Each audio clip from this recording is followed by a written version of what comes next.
रघुपति राघव राजा राम पतित पावन सीताराम। रघुपति राघव राजा राम पतित पावन सीताराम। रघुपति राघव राजा राम पतित पावन सीताराम। रघुपति राघव राजा राम पतित पावन सीताराम। हो रघुपति राघव राजा राम पतित पावन सीताराम। रघुपति राघव राजा राम पतित पावन सीताराम। रघुपति राघव राजा राम पतित पावन सीताराम। हो रघुपति राघव राजा राम पतित पावन सीताराम। हो रघुपति राघव राजा राम पतित पावन सीताराम। राजाधिराज प्रभु रामचंद्र महाराज की जय। महारुद्र हनुमान की जय। समर्थ सद्गुरु श्री रामदास स्वामी महाराज की जय। श्रेष्ठ गंगाधर स्वामी महाराज की जय। सद्गुरु भगवान श्रीधर स्वामी महाराज की।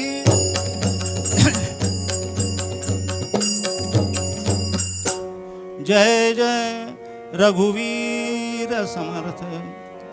राम ब्रह्म परमारथ रूपा। राम ब्रह्म परमारथ रूपा। राम ब्रह्म राम ब्रह्म राम ब्रह्म परमारथ रूपा।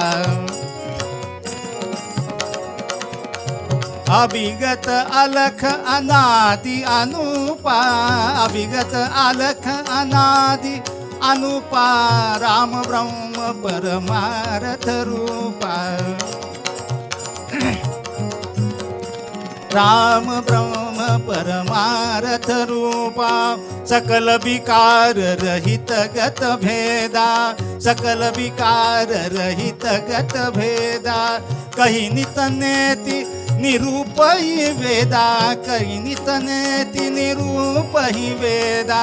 राम ब्रह्म परमारथ रूपा। राम ब्रह्म परमारथ रूपा। रूपा राम ब्रह्म परमारथ रूपा। मंडळी, मी जे आपल्याला रामचरित्र सांगणार आहे ते रामाकडे बघण्याचे वेगवेगळे दृष्टिकोन. कुणाला तो मर्यादा पुरुषोत्तम दिसतो. कुणाला तो सत्यवचनी सत्यवाणी दिसतो. कुणाला तो राष्ट्रपुरुष दिसतो. कुणाला तो आदर्श भाऊ दिसतो. कुणाला तो आदर्श पुत्र दिसतो. पण मी आपल्याला जे रामचरित्र सांगणार आहे ते वाल्मिकींना, आमच्या तुलसीदासजींना, अध्यात्म रामायणकारांना, ऋषीमुनींना आणि सुरवरांना कसा दिसला त्या भूमिकेतनं सांगणार आहे. असं आहे, थोर पुरुषांची देवादिकांची चरित्र त्याची सांगड आपल्या जीवनाशी घालावी हे खरं आहे. परंतु मूळ असलेलं चरित्र हे कोणत्या पायावर आधारलेलं आहे याच्याकरता ऋषीमुनींचीच वाट पुसली पाहिजे. म्हणून तुलसीदासजी म्हणाले की प्रत्यक्ष परब्रह्म असलेला हा राम. आता राम हे ब्रह्म म्हटल्यानंतर त्याच्याकडं बघण्याची, त्या चरित्रातल्या इतर सगळ्या पात्रांची दृष्टी कशी आहे, ती मोठी गोड आहे, ती मोठी सुंदर आहे आणि आपल्याला खरं सांगू का, आपल्या जीवाला आनंद देणारी. भगवान अयोध्येहून वनवासाला निघाले. आपल्याला सगळ्यांना चरित्रभाग सुरू आहे आणि गोमती नदी पार करून गंगेच्या खोऱ्यामध्ये भगवान शिरले. अजून वनवासाला खऱ्या अर्थानं सुरुवात झालेली नाही आहे. वल्कल परिधान करून भगवान निघाले, पण आपल्याला सांगतो अत्यंत धीर गंभीर आहेत. आपल्या माघारी वडिलांचं कसं होईल याची चिंता आहे. अयोध्येचं कसं होईल याची चिंता आहे. गावात नसलेला भरत परत आल्यानंतर त्याची काय अवस्था होईल याच्यामुळे प्रभूचं मन व्याकुळ झालेलं आहे. असा हा आदर्श मर्यादा पुरुषोत्तम परब्रह्म जरी असला तरी अवतार जो मानवी धारण केला आहे त्या मानवी देहात असलेल्या सगळ्या उत्तमातल्या उत्तम मूल्यांना न्याय देणारा असा हा श्रीराम हा वनवासाला निघाला. आणि गोमती नदी पार करून गुहराजाची भेट झाली आहे. त्या गुहाला मोठा आनंद झाला. तो म्हणाला, माझ्यावर अनंत उपकार केले नियतीनं. रामा, तुम्हाला अयोध्येचं राज्य नाकारलं तुमच्या सावत्राईनी, हे बरंच झालं. तुम्ही असं करा, हे जे माझलं शृंगवेरपुराचं राज्य आहे, मी निषाद राज आहे, तेव्हा या राजाचे आपण या राज्याचे स्वामी व्हा. भगवान म्हणाले, मी एक राज्य सोडून दुसऱ्या राज्याचा स्वामी व्हायला म्हणून घराच्या बाहेर पडलेलो नाही. इकडून तिकडे उडी मारायची, तिकडून इकडे उडी मारायची, असं राजकारण तेव्हा नव्हतं. पुंडलिक, मी माझ्या वडिलांचं पितृवचन सुनतमय, वडिलांचं वचन पूर्ण करण्यासाठी म्हणून घराबाहेर वनवासाला पडलेलो आहे. तो म्हणाला, रामा मग इथं काही दिवस राहा तरी, माझा आतिथ्य तुझा आतिथ्यही स्वीकारता येणार नाही. किती नाही हो, रामरायांनी वनवास स्वीकारल्यानंतर वनवासात ते कसे राहिले, अनेक संशोधकांची अनेक मतं आहेत. मला त्याचा परामर्श घेता जरी आला तरी त्याची ही जागा नव्हे, त्याच्यामुळे इथं तो मी घेणार नाही. परंतु राम वनवासात कसे राहिले, ते बुधकौशिकांना कसे दिसले वनवासात, आपण लक्षात ठेवा.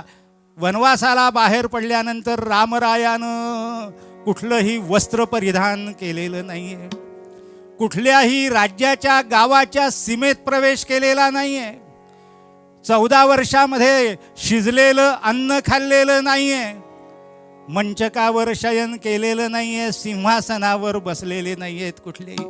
म्हणून बुधकौशिकांना दिसलेले रामलक्ष्मण हे कायम वनवासातले कसे होते हे लक्षात ठेवा.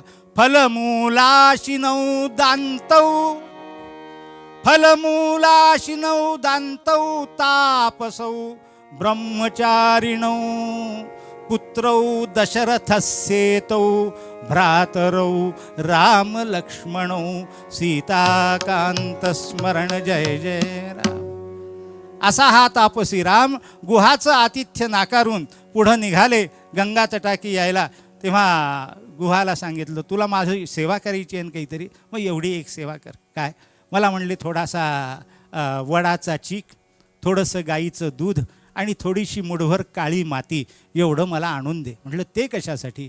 प्रभू अयोध्येहून निघाले, तो मस्तकावरचा सुंदर केशकलाप तसाच होता, त्याच्या जटा केलेल्या नव्हत्या.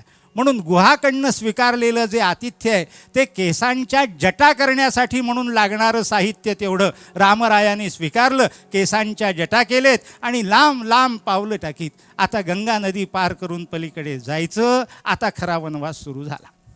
म्हणून तिथं आले आणि गंगा नदी पार करून जायला म्हणून ते भव्य गंगेचं पात्र बघितलं. आणि पार कसं जायचं? नौकेनं पार गेलं पाहिजे. आणि म्हणून लांबवर पाहिलं, तो एकच नाव तरंगत होती त्या गंगेवर, गंगेच्या पात्रात. म्हणून रामराया हाक मारतायत त्या नाविकाला, अरे नाविका, केवट आव, केवट आव, अरे इकडे ये, केवट आ, इकडे ये, मला तुझ्याशी काम आहे. कोण हाक मारतोय? कोण हाक मारतोय केवटाला? नाम जयाचे नौका जडमूढासी तरोनी भव जाया. ज्याच्या नावानं जन्म मरण तरुण जाता येतं असा तो ब्रह्मराम. नाम जयाचे नौका जडमूढासी तरोनी भव जाया. तो केवटासी बाही, तो केवटाला बाही म्हणजे हाका मारतोय. तो केवटासी बाही भूतलीची जान्हवी नदी तराया. राम राम राम हरे हरे राम राम राम राम सीतापते राम राम राम राम रघुत्तम राम राम राम राम हरे हरे राम राम.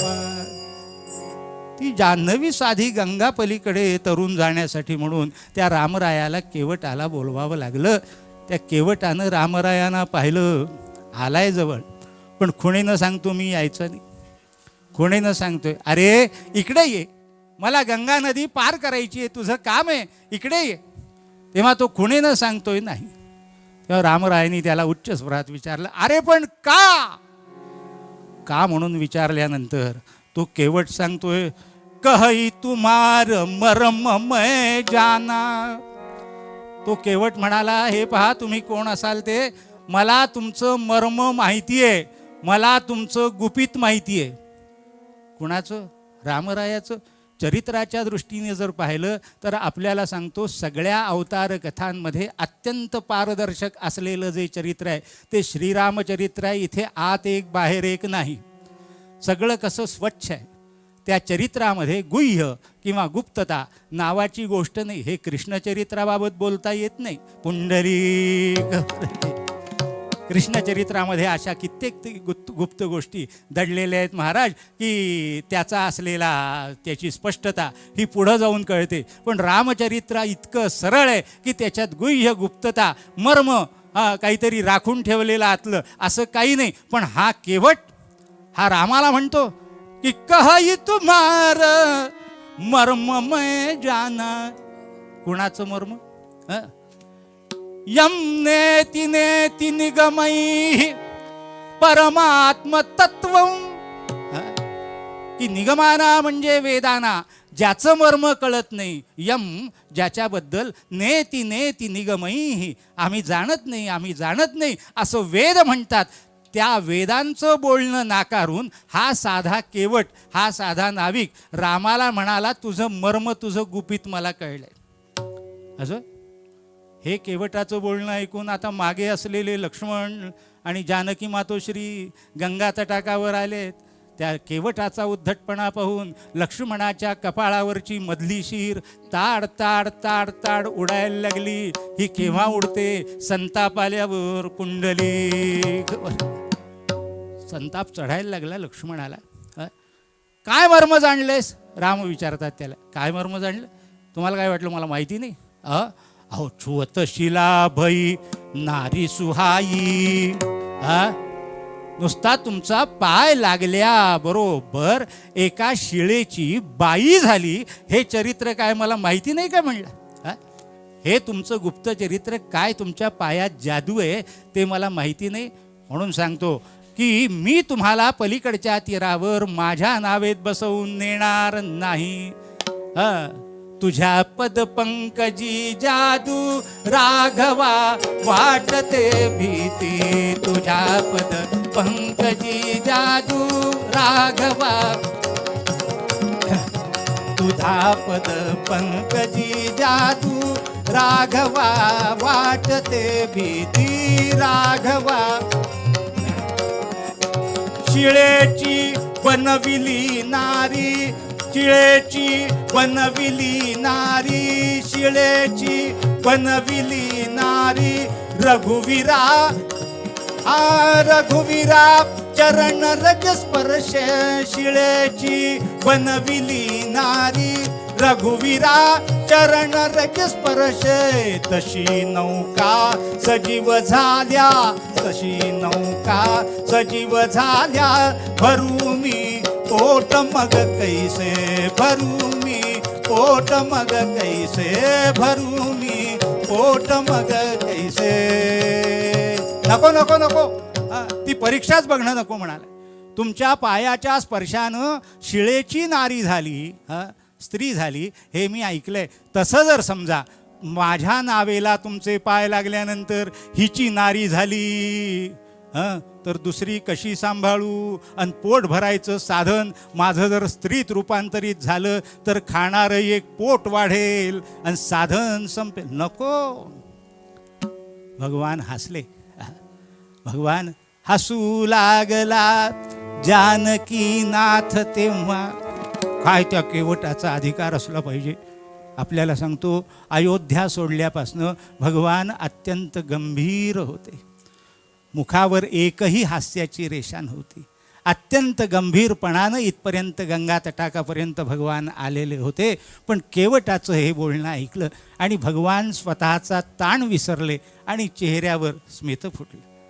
अरे नाही, असं सारखं सारखं होत नाही. पण तो पक्का होता. सारखं होत नसेल पण कधीतरी होतं ना.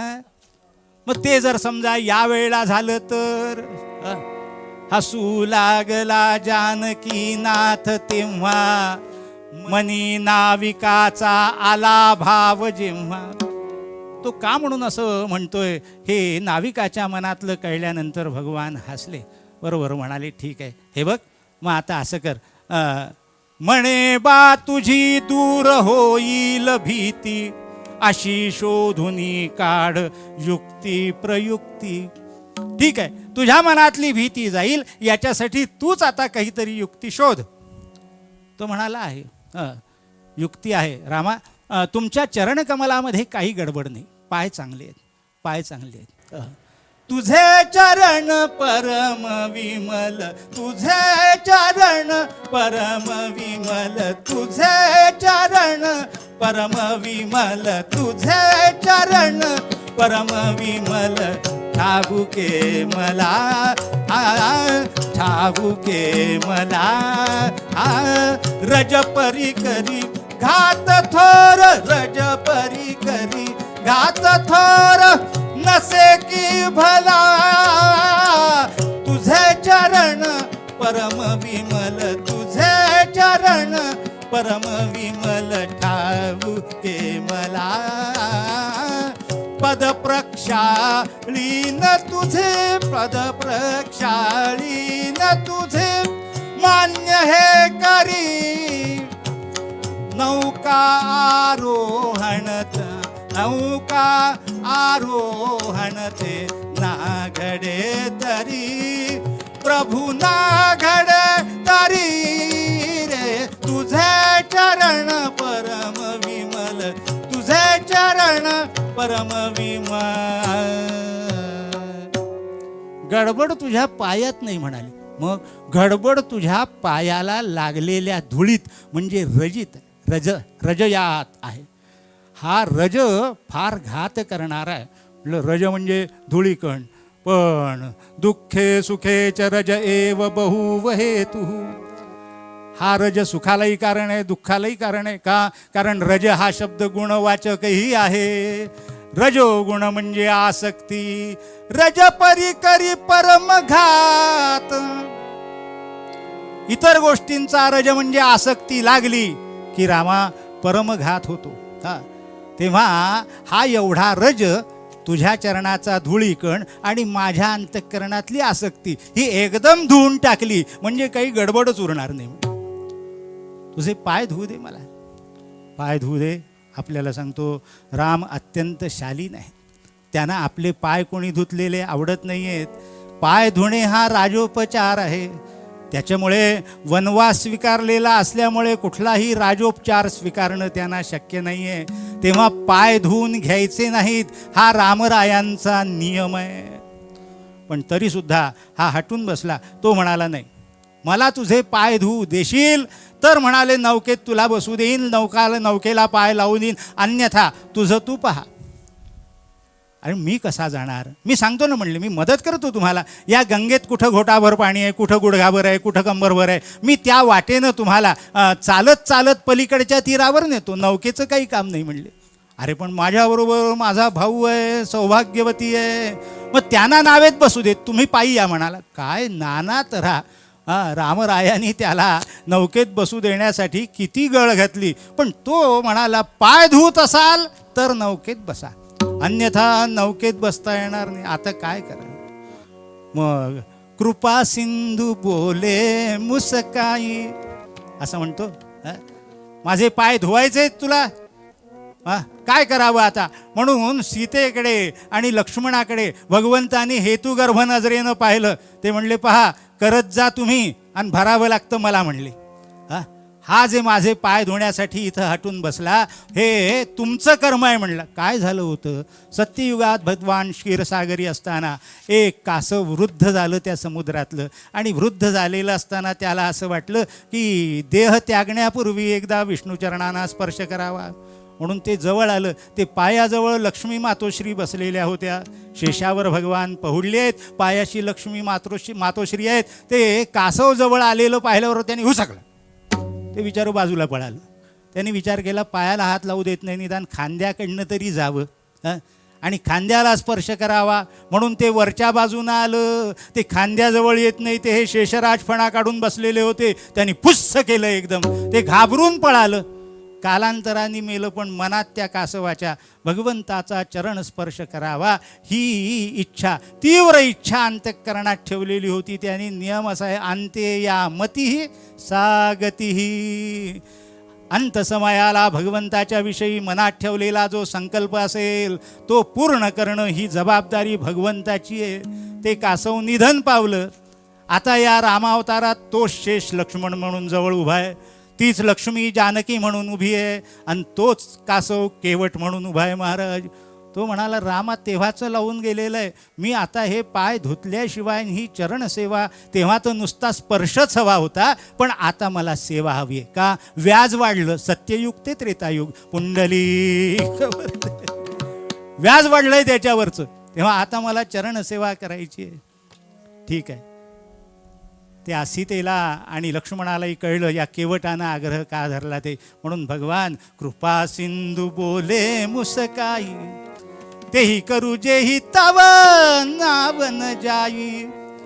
ही नाव इथून काढण्यासाठी, मला नावेत प्रवेश देण्यासाठी, बाबा तुला जे वाटतं ते कर, तुझ्या मनाला येईल ते कर. हा असं संदिग्ध बोलायचं नाही, मनाला येईल ते कर असं म्हणायचं नाही. मग आपल्या तोंडानं मला स्पष्टपणाने सांगा. काय? प्रक्षाळी गा चरणा, प्रक्षाळी गा चरणा, ऐसे आपुले मुखेची सांगावे. आपल्या तोंडानं म्हणा, हे केवटा आता तू माझे पाय धू, असं आपल्या तोंडानं म्हणा. प्रक्षाळावे चरणा, ऐसे आपुल्या मुखेची सांगावे. अन्ना तरी पैल तिराते, आपुले आपण तरोनिया. काही करा म्हणले, एक तर पाय धुऊया, नाही तर पहिलं तिराला तुम्हाला जसं जाता येईल तसं जा. बरं धू म्हणले, पाय धू. त्यांनी पाय धुवायला परवानगी दिल्याबरोबर मंडळी बाजूनं वाहणाऱ्या गंगामाई त्या खिन्न झाल्या. त्या म्हणाल्या, न सोडी पदा. या चरणापासून मी उगम पावले, पण मला असं आजपर्यंत कधी वाटलं नाही की जरा पाय सोडून बाजूला व्हावं आणि या पावलांचं, आपल्याला जन्माला घालणाऱ्या पितृपावलांचं पूजन करावं, असं मला आजपर्यंत कधी वाटलं नाही. न सोडी पदा पूजनाचे न भान. म्हणून ती गंगा खिन्न झाली. मनी खिन्न गंगा करी राम ध्यान. आता काय करावं? मला ही पावलं धुता यावी, या पावलांचं पूजन करता यावं. आणि म्हणून तिनं काय केलं महाराज, तिनं भगवान शंकरांना साकडं घातलं. पदक्षालनाचे मला भाग्य लाभो, आणि म्हणे दाद लावा महादेव शंभो. त्या गंगेनं भगवान शंकरांकडे वशिला लावला की पदक्षालन हे मला सुद्धा घडलं पाहिजे. तो पाय धू म्हटल्यानंतर केवटाने तयारी केली. काय त्याची तयारी म्हणता, कसला केवट होतो, काय त्याचं आयुष्य, काय त्याचं झोपडं, काय त्याचं दिसणं, काय त्याचं असणं, काय त्याची बायका मुलं, सगळं अगदी दारिद्र्यात पूर्ण रंगून निघालेलं होतं. पण त्यानं केली तयारी. एक छोटीशी तिवट लाकडाची रामरायांना बसायला ठेवली आहे. मातीचा घडा गंगेच्या पाण्यानं भरून आणलाय. लाकडाचं एक तसराळं पाय धुवायला म्हणून समोर ठेवलंय. मिळतील ती रानफुलं तिथल्या तिथे सगळी गोळा केलेली आहेत. रान तुळशी, त्याला सब्जा म्हणतात, त्या रान तुळशी काढून आणलेल्या आहेत. आणि अशी सगळी पूजनाची तयारी केली आहे. त्या जागेवरनं आपल्या बायको मुलांना हाका फोडून बोलावतोय, अरे आव आव सब आव. ती भरा त्याची बायको, त्याची मुलं आणि भोवताल बसली आहेत महाराज. आणि आता ते रामचरण प्रक्षालन करण्याला त्यानं प्रारंभ केला. हाती धरुनी चरण कमल शिर नमवी नाविक मुदे. हाती धरुनी चरण कमल शिर नमवी नाविक मुदे. हरपले भानवाणी नाव दे. भगवंताच्या पावलांपैकी हे दोन्ही पावलं आपल्या हातावर घेतली आणि ती पावलं हातात आल्याबरोबर हरपले भानवाणी नाव दे. मुखातनं शब्द फुटेना, त्याचा तल्लीन झाला होतो. हो, काय झालं? कंठ दाटला पूर लोटला, कंठ दाटला पूर लोटला. अश्रूंचा ते धवा, ते धवा, अश्रूंचा ते धवा, जाहला अभिषेकची राघवा, जाहला अभिषेकची राघवा. गंगेचं पाणी घड्यात भरून आणून ठेवलं होतं, पण त्याचा वापर थोडासाच करावा लागला. ती पावलं जी भिजली त्या केवटाच्या डोळ्यातून वाहणाऱ्या आनंदाश्रूंनीच भिजली हो. असं हे त्याचं पूजन बघण्यासाठी म्हणून काय सांगू आपल्याला. आकाशामध्ये सगळ्या सुरवरांनी ऋषी मुनींनी दाटी केली हो, आणि ते सगळे जण तटस्थ होऊन हे चाललेलं पूजन पाहत आहेत. देव ऋषी मुनी तटस्थ झाले, देखुनी पूजा विधी तयाचा, देखुनी पूजा विधी तयाचा, देखुनी पूजा विधी तयाचा, देखुनी पूजा विधी पाहिला ऐसा कोणी न कधी, पाहिला ऐसा कोणी न कधी. जपी तपी तापसी कष्टती, दृष्टीस न पडे कदा प्रभू तो, दृष्टीस न पडे कदा, दृष्टीस न पडे कदा. केवटा लाभली पद संपदा, लाभली श्री प्रभू पद संपदा. त्या केवटाचं परमभाग्य, त्या केवटाला लाभलेलं पद सान्निध्य आणि पद संपदा ही पाहिल्यानंतर सगळ्या जपी तपी तापसी देव ऋषी मुनी यांना हेवा वाटला त्या केवटाचा. असं सुंदर पूजन झालं. आणि ते भगवंताचे प्रक्षाळलेले धुतलेले पाय आता पुन्हा जमिनीवर ठेवले तर पुन्हा धूळ लागेल त्याला, म्हणून त्या केवटानं आपल्या डोक्याचं मुंडासं काढलं आणि आहे त्या जागेपासनं नावेपर्यंत अगदी लांब अंथरलं, पायघडी घातली. त्याच्यावर रामरायांना पावलं ठेवायला सांगितले. मोठ्या प्रेमानं हाताला धरून अगदी त्या नावेच्या शिरोभागी रामप्रभूंना आणून बसवलंय. लक्ष्मण आणि जानकीला नावेमध्ये घेतलंय आणि निघाली ती नाव पहा. नाव जणू राजवधू डुलत चालली, अहो नाव जणू राजवधू डुलत चालली, अहो नाव जणू राजवधू, नाव जणू राजवधू डुलत चालली. गंगा जल पाय घड्या, गंगा जल पाय घड्या, मृदुल पदतळी, मृदुल पदतळी. नाव जणू राजवधू डुलत चालली, नाव जणू राजवधू डुलत चालली, डुलत चालली, डुलत चालली. अगदी त्या शांत गंगेवरनं त्या लाटांच्या पायघडण्यावरून डोलत डोलत डोलत नाव पहिलं तीराला आली. तेवढंच प्रेमानं पहिलं तीरावर रामप्रभूंना हाताला धरून उतरवलंय. जानकी लक्ष्मण खाली उतरलेत आणि रामरायांनी जानकी मातोश्रींकडे पाहिलं. आपण याच्या नावेतनं आलो, आता याला काहीतरी दिलं पाहिजे का नको. नुसतं पाहिल्याबरोबर जानकी मातोश्रींच्या लक्षात आशय आला, याला म्हणतात संबंध. कुंडली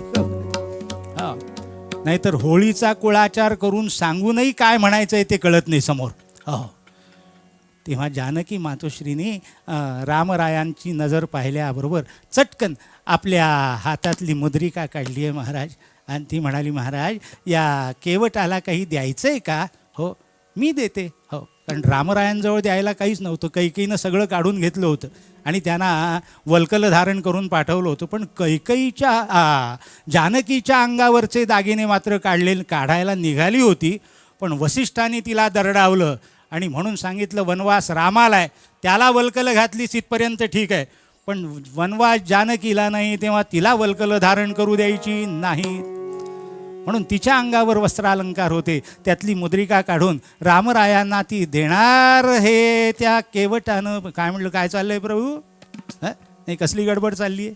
अरे नाही, तुला काहीतरी दिलं पाहिजे. हां हां हां हां मला दिलं पाहिजे. अहो काही द्यायची गरज नाही. नाही नाही केवटा, तुझे उपकार माझ्या नाही उपकार राहणार. मी तुम्हाला सांगतो की हे तुम्हाला देता येणार नाही आणि मला घेता येणार नाही. म्हटलं का, याचं कारण सांगतो. जातीपाती हमरी तिहारी करण्यारी नाथ.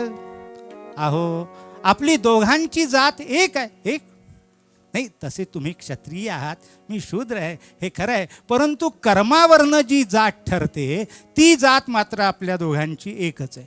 जाती पाती हमरी तिहारी करण्यारी नाथ. केवट कर्म हूँ ते, हूँ म्हणजे माझं, ते म्हणजे तुझं. केवट कर्म हूँ ते एकही निहारियो. आपण दोघही जण केवट आहोत. असे कसे सांगतो.